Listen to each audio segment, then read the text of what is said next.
কারণ সাকিবের জীবনের প্রথম ছবি। কে বলছে আপনাকে? গুঞ্জন থাকতে দেন। বাংলাদেশের ক্রিকেটের উজ্জ্বল নক্ষত্র সাকিব আল হাসান খেলার ক্যারিয়ারে সাফল্য হয়েছে বিভিন্ন নামিদামি ব্র্যান্ডের অ্যাম্বাসেডর, কিন্তু আপনি কি জানেন সিনেমাতেও অভিনয় করেছিলেন আন্তর্জাতিক খ্যাতিমান এই তারকা?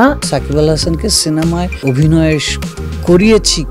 সম্প্রতি এমন এক তথ্য ফাঁস করেছেন নির্মাতা রাজিবুল হোসেন। তিনি জানান সাকিব যে সিনেমায় অভিনয় করেছেন সেই সিনেমার নাম সবকিছু পেছনে ফেলে সিনেমার গল্প গড়ে উঠেছিল 5 তরুণ তরুণীকে নিয়ে। এই সিনেমার অতিথি চরিত্রে অভিনয় করেছিলেন সাকিব। যে সাকিব আল হাসানের এই মিথ্যাচারটা আসলে এই চলচ্চিত্রটির জন্য ক্ষতি করেছে। জানা যায় সিনেমাটি পরিচালনার পাশাপাশি প্রযোজনার দায়িত্ব ছিল রাজিবুল হোসেনের। এই সিনেমার স্পন্সর ছিলেন ফুজি ফিল্ম বাংলাদেশ।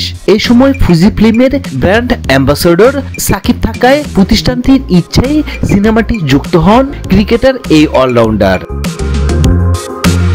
সিনেমাটির জন্য বছরে নিজের সুবিধা মতো 8 দিন সময় দেন সাকিব। কক্সবাজারের বিভিন্ন লোকেশনে শুটিং করেন, কিন্তু সিনেমায় কাজ করার বিষয়টি ওই সময় জানাজানি হলে শেষ পর্যন্ত অজানা কারণে তা অস্বীকার করেন সাকিব। তখন ফুজি ফিল্ম নির্মাতাকে অনুরোধ করেন সাকিব ছাড়াই সিনেমাটি নির্মাণ করতে।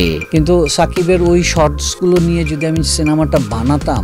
এই প্রসঙ্গে রাজিবুল হোসেন বলেন, পুরনো সেই ঘটনা হঠাৎ সবাইকে আজ জানালাম, কারণ আমার কাছে মনে হচ্ছে বিষয়টি সবার জানা প্রয়োজন। ওই সময় সাকিব যা করেছে তা অনুচিত, তার জন্য আমি সিনেমা বন্ধ করে দেই। এতে আমার 65 লাখ টাকা ক্ষতি হয়। চলচ্চিত্রটি যে কারণে আজও মুক্তি পায়নি, আর কখনো মুক্তি পাবে না। তিনি আরো বলেন, সাকিবের এই মনোভাব শৈল্পিক কাজের প্রতি অসম্মান। আমি চাইলে তাকে ছাড়া সিনেমাটি শেষ করতে পারতাম, কিন্তু আমি তা করিনি, কারণ আমি বিশ্বাস করি একটি অসম্পূর্ণ সত্য দিয়ে পূর্ণ সিনেমা নির্মাণ করা যায় না।